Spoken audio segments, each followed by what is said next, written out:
It's 6 p.m. Eastern. It must be time for the Daily Wrap.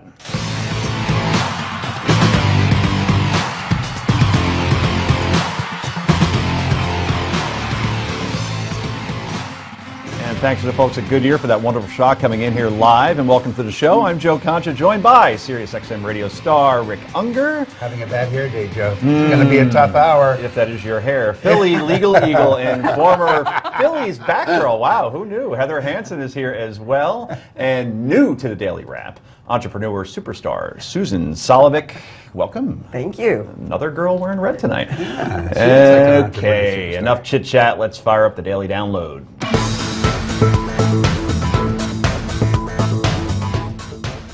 And this weekend marks the 50th anniversary of the Civil Rights March on Selma, and the president now talking race issues on various shows. Today on the Joe Madison radio show on SiriusXM's Urban View, Mr. Obama speaking out on racism in our police departments across the country. We just saw the Ferguson report come out. I don't think that is typical of what happens across the country, but it's not an isolated incident. I think that there are circumstances in which trust between communities and law enforcement have broken down, and individuals or entire departments may not have the training or the accountability to make sure that they are protecting and serving all people and not just some. And of course, just this week, news broke that the Department of Justice finding the Ferguson Police Department was targeting African Americans. The president certainly thinks there's work to be done on race relations, but what has he done so far? Well, according to a new CNN ORC poll, 39% of Americans believe relations between blacks and whites have worsened since Mr. Obama took office, while 15% say race relations have improved, 45% say they've stayed the same, and 45% of whites and 26% of blacks think race relations have worsened. So Heather, people love talking about race, and the Obama administration has been called out for playing the race card in a bunch of different situations, from the Trayvon Martin trial, obviously, to Ferguson, to voting rights. So is this certification justified? It's certainly hard to defend. There is a tone in the administration that sort of lends itself to this criticism, between the number of times that Al Sharpton has been to visit the White House, to the fact that the EEOC continues to bring race discrimination cases, and the courts continue to throw them out and say that the justification for these cases is unreliable, to the fact that Kathleen Sebelius, when she was the Secretary of the Health and Human Services, gave a speech to the NAACP and came out and said that the response to Obamacare, the resistance to Obamacare, was similar to lynching and a resistance to desegregation. These types of things, you've got Eric Holder, the most powerful attorney in the world, claiming discrimination. These types of things lend themselves to a tone that is not good for the country. You said powerful. I thought you were going for polarizing for a moment there. Let's bring in Democratic strategist and CEO of Christie Strategies, Ron Christie, who joins us via Skype from Washington. Ron was also an advisor for Vice President Dick Cheney and President George W. Bush. His most recent book, Blackwards: How Black Leadership is Returning America to the Days of Separate but Equal, is available everywhere. So, Ron, you heard the president's comments on the Joe Madison show today. What's your first thought? Well, my first thought is there's a reason why this is the most polarizing administration in American history. That's not my view. That's the view of Gallup.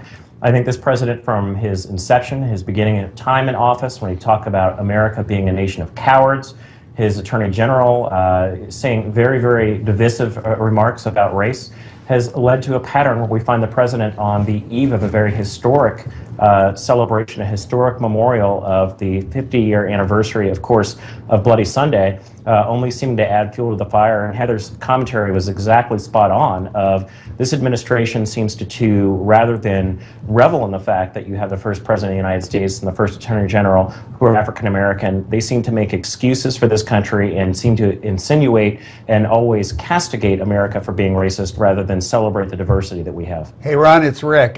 First, I want to save your reputation because we accidentally called you a Democratic strategist. You are a Republican strategist. I heard that, but I want to protect you. I'm curious what you think about the fact that there is this big 50-year anniversary thing happening this weekend in Selma.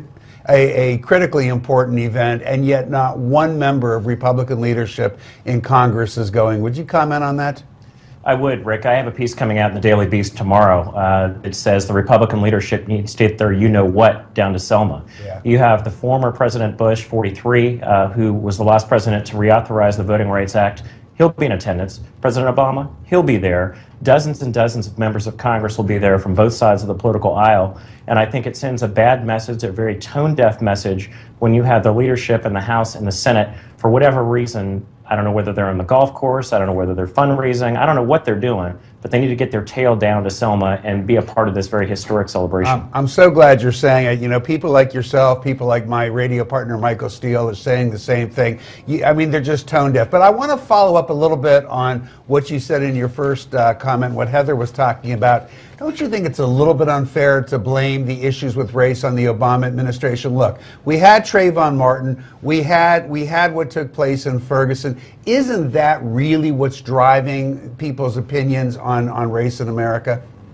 Rick, you and I are both lawyers. You and I both know that the juries in both of those cases looked at the evidence and did not find any form of racial discrimination. And you have the people, as Heather mentioned, like Al Sharpton visiting the White House, you know, like nearly 40 times. When you have these types of divisive leaders going out in front of the White House and saying America's racist or America's bad, that is the fuel that is being put on the fire, not the Republican Party. It's this president, his administration, that I think have made race relations worse rather than better during his term.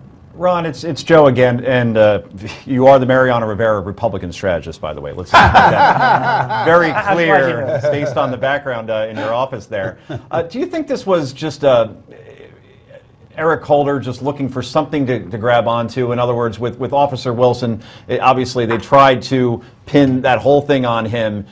Clearly, when you punch an officer and you go for his gun, I never liked the fact that the media painted this as a racial issue, because it could be a 300-pound white guy that could have done that to Officer Wilson. He may have reacted in the same manner, and I don't like the way the media handled that. But is this now a point of just saying, all right, I went all the way down there, I took all these trips, I got to come out with something to show that all that time wasn't wasted?